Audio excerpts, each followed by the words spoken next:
जब इसके बारे में मैंने लोगों को बताया तो लोग मेरा मजाक उड़ाने लगे, बोले अबे तू करेगा सीए।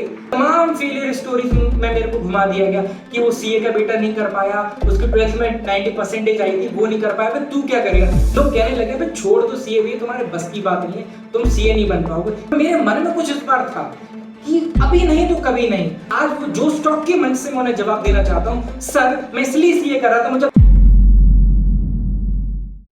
हार नहीं मानूंगा, रार नहीं ठानूंगा, काल के कपाल पे लिखता मिटाता हूं, गीत नया गाता हूं। हाँ मैं गीत नया गाता हूं। ये लाइन सिर्फ लाइन नहीं बल्कि वो मेरी कहानी है जिसने एक ऐसे लड़के को जो स्टॉक्स के मंच पर लाकर खड़ा कर दिया जो खुद ढंग से कभी अपने पैरों पर खड़ा नहीं हो सकता था। इन लाइनों ने एक ऐसे लड़के को यहाँ पहुंचाया जिसके बारे में लोग कहा करते थे ये कभी कुछ नहीं कर सकता, इसका तो भगवान ही मालिक है। देखिए इतना सब कुछ सहने और सुनने के बाद भी आज यहाँ खड़ा हूं। कैसे खड़ा हूं, क्यों खड़ा हूं, यही बताने के लिए आज मैं यहां आया हूं। नमस्कार दोस्तों, मेरा नाम अश्वनी पुरोहित, पेशे से चार्टर्ड अकाउंटेंट, WCL कोल इंडिया का एम्प्लॉय और डेविड गुरु एजुकेटर। अगर मैं अपनी कहानी की शुरुआत करूं तो मेरी कहानी की शुरुआत होती है 12 जनवरी 2010 से। जी हाँ, बिल्कुल आपने सही सुना। मैं अपनी क्लास 12th का प्री बोर्ड का एग्जाम देके अपने दोस्त किशन के साथ घर वापस जा रहा था। तभी अचानक हमारी बाइक का एक्सीडेंट एक ट्रक के साथ हो जाता है और मेरा लेफ्ट पैर नी से लगभग अलग हो चुका था, सिर्फ एक खाल से लटक रहा था। राइट हैंड मेरा टूट चुका था, मेरे को जबड़ में चोट आई थी, मेरे सिर पे चोट आई थी, ऐसी कहीं जगह नहीं थी जहां मुझे चोट ना लगी हो। हम रास्ते में पड़े हुए थे, हमें कोई नहीं उठा रहा था। तभी अचानक पीछे से पुलिस की जीप आती है। जब मैं अस्पताल पहुंचा, डॉक्टर्स ने चेक किया, तब तक मेरी हार्ट बीट पल्स महसूस होना बंद हो गई थी। डॉक्टर्स ने डोप इंजेक्शन, चेस्ट पे जो प्रोसीजर्स होते हैं जो मूवीज में देखते हैं वो सब किए। मुझे ये तक याद नहीं है मेरे कितने ऑपरेशन हुए, मैं कितने दिन आईसीयू में रहा हूँ। मुझे ये याद है मैं दर्द के कारण लेट नहीं पाता था, इतना दर्द होता था कि मैं बेहोश हो जाता था दर्द के कारण। मैं अपने डैडी से बोला करता था कि मुझे रेल की पटरी पे फेंकाओ, मैं जीना नहीं चाहता, मुझे मार डालो, क्योंकि दर्द इतना हुआ करता था। लगभग 1 साल मेरी यही हालत रही। जब हालत सुधरी तो मुझे पता चला अब मैं जिंदगी में कभी अपना पैर नहीं मोड़ सकता हूँ, और इलाज के खर्चे के कारण घर की आर्थिक हालत भी खराब हो चुकी थी। सच कहूं तो एक्सीडेंट के बाद मेरी लाइफ बिल्कुल अपोजिट हो गई थी। मैं डिप्रेस रहने लगा था क्योंकि मैं पहले से ही कमजोर स्टूडेंट था और ऊपर से मेरा एक्सीडेंट की वजह से 1 साल खराब हो गया था। लोगों की तरह मुझे भी लगने लगा था मेरे करियर का दी एंड है, अब आगे मैं कुछ नहीं कर पाऊंगा। लोग बोलने लगे इसको ITI करा दो, घर के बाद छोटी मोटी नौकरी मिल जाएगी, या ये करा दो वो करा दो, 2-4 पैसे कमाएगा। पर इन चीजों से मैं इतना परेशान हो चुका था, इतना टूट चुका था कि बाथरूम में छुप छुप के मैं रोया करता था और ईश्वर से बोलता था आखिर मेरे साथ ही ऐसा क्यों हुआ है। पर कहते हैं ना, ईश्वर उसी की परीक्षा लेता है जो उस परीक्षा के योग्य होता है। देखिए हमारी लाइफ में एक ना एक पल ऐसा आता है जहां हमें लगता है हम टूट चुके हैं, हमें आगे का रास्ता नहीं दिखाई देता, लगता है हम कुछ नहीं कर सकते। ऐसे ही समय में हमें खुद को मोटिवेटेड रखना है, क्योंकि यही मोटिवेशन आपको आगे लेके जाएगा। मेरे लिए मेरा मोटिवेशन मेरा घर था जो कि मेरे इलाज के कर्जे में डूब चुका था। मेरे मन में था कि मुझे कुछ करके दिखाना है, पर पढ़ाई के नाम पे सिर्फ 12वीं पास था। लोग कहने लगे अब तुम ऐसे पैर के साथ क्या करोगे। आप समझ ही सकते हैं हम जैसे लोगों को किन शब्दों से नवाजा जाता होगा।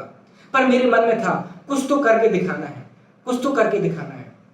घर वालों को भी समझाना आसान नहीं था, क्योंकि घर वालों को भी डर था पता नहीं क्या करेगा आगे, आंखों के सामने तो रहेगा मेरे। पर मेरे मन में कुछ इस बार था कि अभी नहीं तो कभी नहीं, कुछ तो करके दिखाना है। जैसे तैसे मैंने अपने घर वालों को समझाया और मैं भाग के इंदौर गया कि मैं फाइनेंशियल सपोर्ट करूंगा घर को। वहां मैंने BPO में जॉब करना चाहिए तो मुझे 3000 की जॉब मिली। उस 3000 से घर का सपोर्ट तो छोड़िए, मैं खुद का गुजारा नहीं कर सकता था। उसी दौरान मेरी बहन मेरी लाइफ में मोटिवेशन बन के आई। उसने समझाया मुझे, उसने मुझे वो आईना दिखाया जिसमें मैं खुद को लाचार दिखाई दे रहा था। उसने समझाया अगर इतनी हिम्मत करके यहाँ आ गए हो, थोड़ी और हिम्मत कर लो, अगर थोड़ी मेहनत करोगे अपने करियर के ऊपर तो कुछ बन जाओगे, कब तक 3000 की नौकरी करोगे। देखिए यही बात मैं आप सबसे कहना चाहूंगा। हम क्या करते हैं, हम 1 बार कोशिश करते हैं, 2 बार कोशिश करते हैं, 3 बार कोशिश करने के बाद हम हार मानकर बैठ जाते हैं। हमें यही तो नहीं करना है, हमें लगे रहना है, हमें लगे रहना है, तब तक लगे रहना जब तक हमारी मंजिल हमें नहीं मिल जाती। ऐसा ही कुछ मैंने किया। मैं दोबारा कुछ करने के लिए सोचने लगा। मैंने देखा 12th कॉमर्स पास लड़का क्या कर सकता है। मुझे किसी सीनियर ने बोला तू BCom कर ले, किसी सीनियर ने बोला CS कर ले, किसी ने बोला CA कर ले, पर समझ में कुछ नहीं आ रहा था। तब मैंने बहुत रिसर्च किया, तब मुझे पता चला CA ही डिग्री ऐसी है जो मुझे फाइनेंशियल कंडीशन इंप्रूव करने में मदद करेगी और मुझे एक रिस्पेक्टफुल करियर दे सकती है।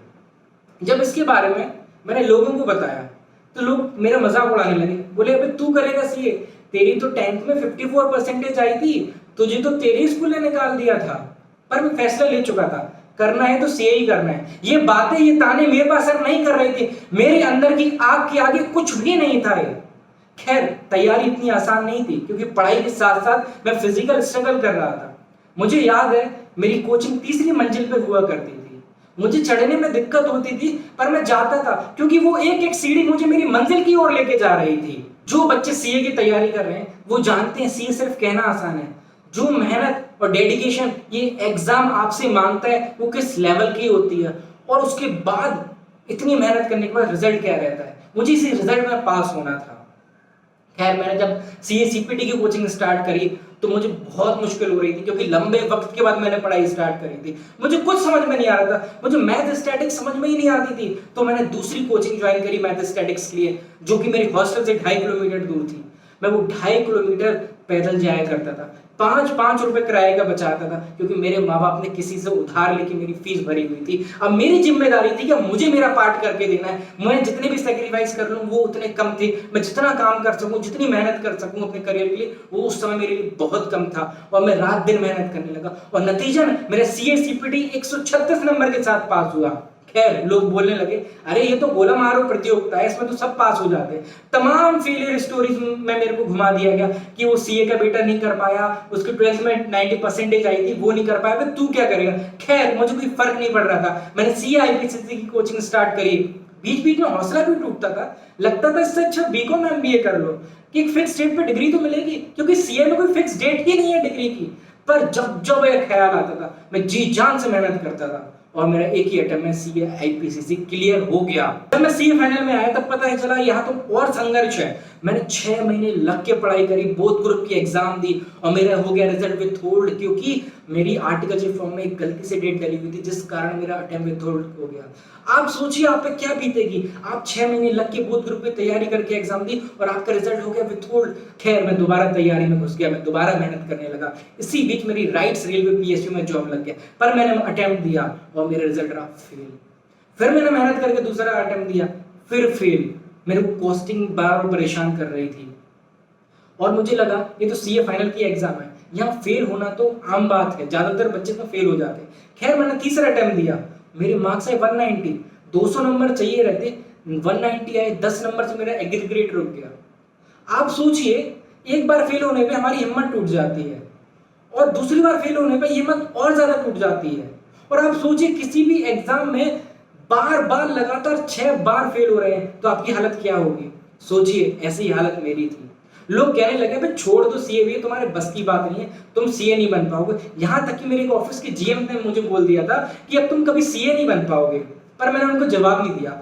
आज वो जो स्टॉक के मंच से मैं उन्हें जवाब देना चाहता हूं, सर मैं इसलिए सीए कर रहा था, मुझे अपने नाम के आगे सीए चाहिए था। और मेरे पिताजी जब बाहर जाएं, कोई उनसे पूछे कि आपका बेटा क्या करता है, मेरे पिताजी फक्र से बोले मेरा बेटा चार्टर्ड अकाउंटेंट है। मैं अपने पिताजी का कभी सर नीचे नहीं देख सकता था, क्योंकि वो कहते हैं ना, गिरते सैशवारी मैदान जंग में वो तिफिल क्या गिरेगा जो घुटनों के बल चले। अभी आपको डिसाइड करना है आप सैशवार हैं या तिफिल। मैं तो डिसाइड कर चुका था। इसी थॉट के साथ मैंने दोबारा तैयारी शुरू करी। आखिरकार वो दिन भी आया जब 6 फेलियर और एक त्याग के साथ वो सीए का एग्जाम, जो मैं पिछले 8 साल से तैयारी कर रहा था, वो मैंने क्लियर किया। उस दिन मैंने अपने पेरेंट्स, अपने माता पिता के चेहरे पर एक सुकून देखा था।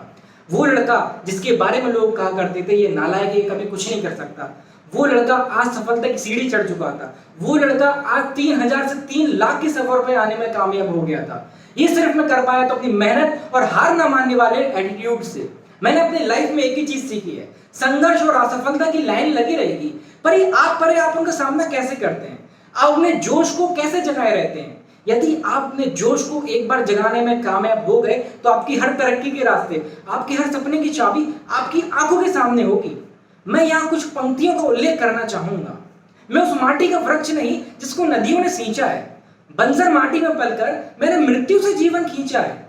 पत्थर पे लिखी इबारत हूं मैं, शीशे से कब तक तोड़ोगे, मिटने वाला नाम नहीं, तुम मुझको कब तक रोकोगे, तुम मुझको कब तक रोकोगे। धन्यवाद दोस्तों, जय हिंद। इस वीडियो के बारे में अपनी राय नीचे कमेंट सेक्शन में हमें बताएं और अपने दोस्तों के साथ ये वीडियो शेयर करना ना भूलें।